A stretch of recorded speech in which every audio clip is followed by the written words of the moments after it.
in the mailbag. Abby Barbo joining us. Abby, where are you going to start us out with this week? Okay, our first question. If you could add one former Husker player to this year's team, who would it be? Oh, hello. A pass rusher. Or no, I had an inside lineman named Sue. Ndamukong Suh's an automatic one, but how about I'd take Rex Burkhead just for the consistency that Amir Abdullah. Are you Sean? You could pick anybody. Okay. I'm just saying recent. I mean, I could go like Lawrence Phillips. If I why don't we just go Rozier while we're at it? All right. Wouldn't you take Rozier over Burkhead? Nothing. No offense to Rex. No, it's a really broad question. I mean, yeah. I take Bobby Reynolds. I mean, no, that's not. I mean, if you're thinking about it, I'm thinking about defense. I think they need Sean. I'm going to do this for you. They need more. They need more help on defense. What do we always talk about? The line. Why not Sue? I take Sue and Levante David. No, I want up front. I want guys up front. They need help up front. They need more depth up front. They need more size up. Well, mostly depth, and pass rush is always a factor. Sue could help you with that. So I'm taking Sue. Would you take? Okay, this is a tough one. Would you take Randy Gregory now or Grant Wistrom? Oh, it's a good question. It's debatable because I think there was a time where you'd say Grant Wistrom ought, but when you see what Gregory is continuing to do in the NFL, when Randy is at his best, and when Randy was at his best, I thought I get killed by those '90s football players, the former '90s guys for saying this, but I thought Gregory was better than Wistrom. I saw them both, and. Like, for instance, when Randy got ready for the combine, and I saw him at the combine, the NFL combine, I'd never seen a Nebraska defender like that. He is in perfect shape. Now, then problems started and he fell out of the first round, all that. But when I saw him at the combine, I felt bad for the guys who followed him in line.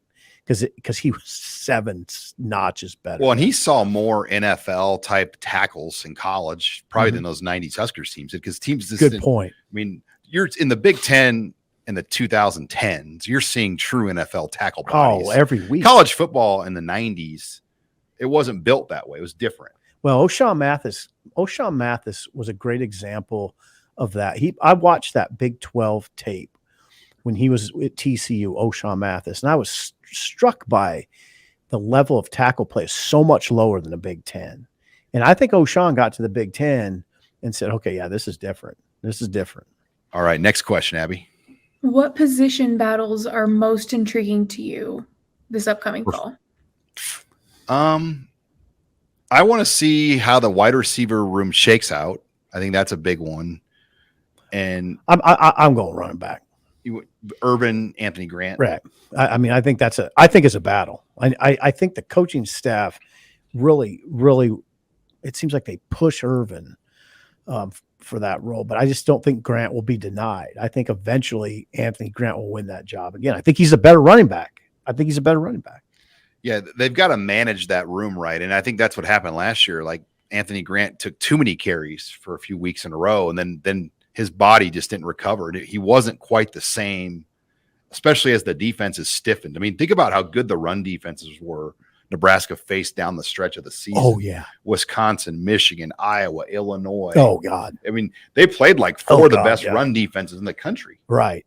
Now, as far as the position battle conversation goes, Abby, it's hard because, I mean, especially if you're trying to look at position battles on the defense, they move guys around so much. Guys are interchangeable at a lot of spots. So it's sort of hard to have that conversation all over the field. There's a few positions, but there's not a lot of that. All right. What's next, Abby? Okay. Of the 2024 wide receivers, who do you feel will make the biggest impact early on? Of the ones that are committed for this recruiting class, not last year, right? Correct. Okay. Oh, so you don't have Malachi Coleman. No. Does Carter Nelson count as a receiver? Yes. Yeah, I think you can count him. I mean, you can. It'd be him. I'm really intrigued with Quinn Clark, though. I really think Quinn Clark, 1,000 yards receiving. He's almost 6'5". Had 15 touchdown catches in Montana. I mean, he's a sleeper.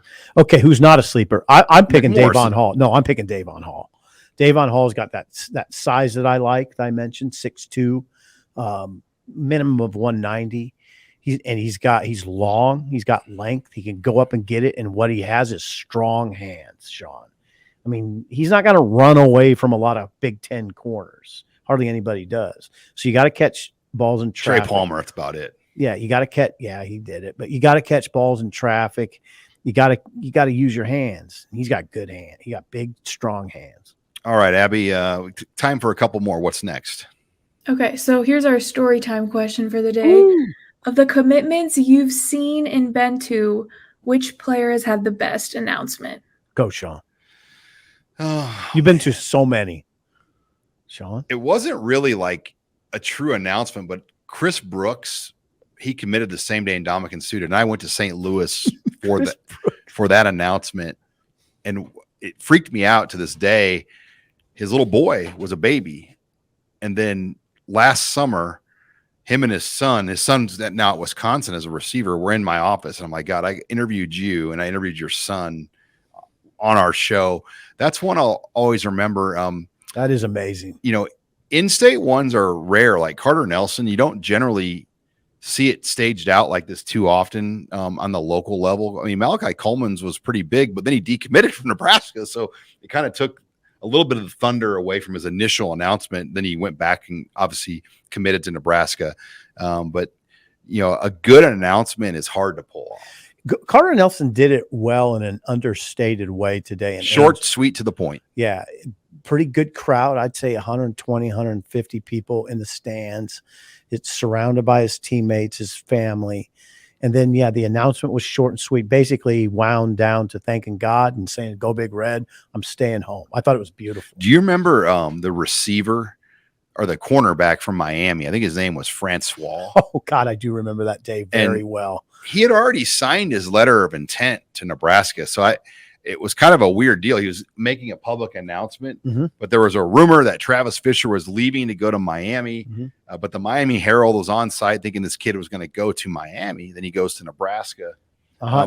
So Francois' announcement was definitely memorable. He stepped away from the table for like a half hour and went back on the phone. Yeah, and yeah, it was really odd. That was an odd one. This one was very comparatively clean.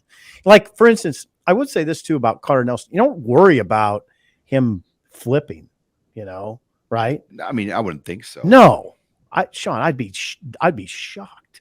It would blow me away if something happened after he does this and tells his family, his teammates, this town that he's going to Nebraska, and then doesn't go to Nebraska.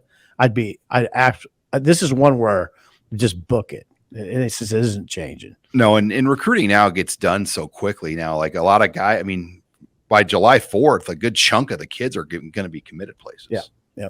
All right, final question, Abby. All right, Ainsworth head coach Jesse Owen, he was on the show earlier, but he responded to our mailbag tweet and wants to know, what is your favorite part about being in Ainsworth? Jesse wrote that? So didn't get to experience it, but I want to try the 402 brewery restaurant there, sports bar. Yeah. But we've hit up the Pizza Hut here. Ordered a pizza. Brian Munson, Sip, and I had a pizza here last time. Yeah. We've been in Big John's. I mean, it's a great community. Yeah, it is. I'm not. There's no specific restaurant or anything like that. I just like the genuineness of the people.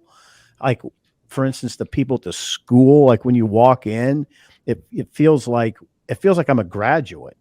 Like they make you feel incredibly comfortable. I mean, just like maybe you'd expect from in a small town environment. Let's put it this way: everything you'd expect in a small town environment is here in Ainsworth. The people are ridiculously kind, but very straightforward. I just say the overall experience, and this just being in this part of Nebraska, which you don't get to very often. No, and it just takes you back. I mean, like when you drive down that highway and go through each community one by one. Yeah. Highway 20, I believe. I mean, you're like, wow. I mean, you really appreciate the state and the people in the state, and seeing the young boys. I'm talking like 7-8-year-old boys in there today, and the look on their face, just knowing that this day, this moment, they're going to be telling their kids about this moment. Like just the historical feeling. And that's why I wanted to be here. I wanted to be a part of the history of this moment. Because if Carter goes on to be a great player and a pro, maybe someday, you'll remember this moment. I will remember this moment. I'll remember the moment he signed, like this little girl, the little grade school girl came up and he signed the back of her shirt and she just beamed. And then her mom took a photo of her. And there she was just beaming. And that's a big day for Ainsworth. And Carter handles, you know what? He handles this stuff really well. Well, and he let the media know. It's like, hey, I'm going to give the community as much time as they want for pictures and autographs before I come and talk to you guys, which, you know, that's how much he really cares about the people in the moment there. And he gave 20, 30 minutes to make sure anyone that wanted a photo, an autograph, whatever. And I thought that was pretty cool. Yeah, the whole thing's pretty cool. And Jesse, my favorite part of Ainsworth, you're a big part of that, Jesse. We found out Jesse's a 3 handicap on the golf. We're not going to golf with you, Jesse, because it wouldn't be that pretty. Well, it sure wouldn't be if you did. I'm playing Friday, by the way. Oh God, in a couple scramble. Yeah, that's a disaster. It's going to be a disaster. And I'm playing at the country club, so I better just puddle. I might only putt. Yeah, you just putt.